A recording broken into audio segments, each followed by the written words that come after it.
While Gozar was tweeting yesterday, other Arizona lawmakers were watching the first day of impeachment hearings, and not surprisingly, their reactions differed along with their party affiliations, as Heather Cumberledge reports from our Washington bureau.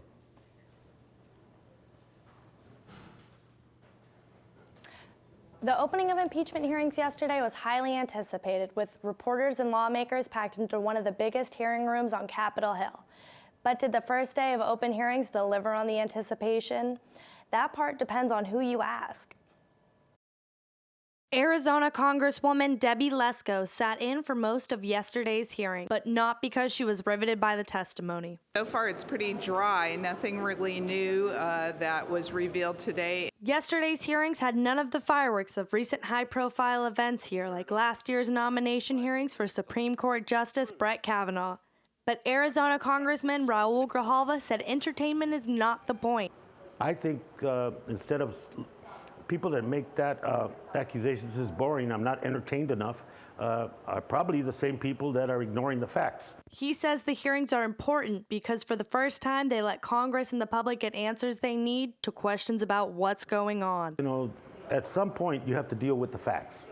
Right now we're dealing with smoke screens by the Republicans. This is trying to divert attention from what is most important, and that is the witnesses. For me, the most significant thing that's happened today is that there's flesh and bone. Arizona Congressman Andy Biggs, who was live tweeting from the chambers, dismissed the facts as little more than Democratic talking points. He later said, "I kept waiting for them to tell us they had firsthand knowledge, but they had no firsthand knowledge."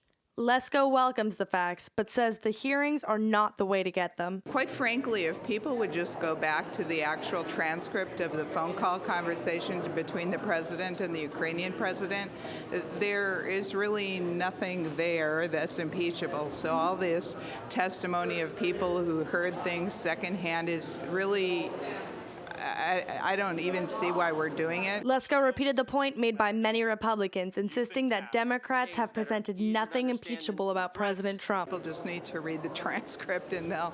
In fact, I read it to a number of my constituents when I was home in Arizona, and they're like, that's it? That's what the media's all hyped about? Grijalva says it's not hype, it's fact, and sobering information about a somber act of possible impeachment. There's nothing to entertain us about this. I think as Americans, all of us should be very saddened by that we're at this chapter.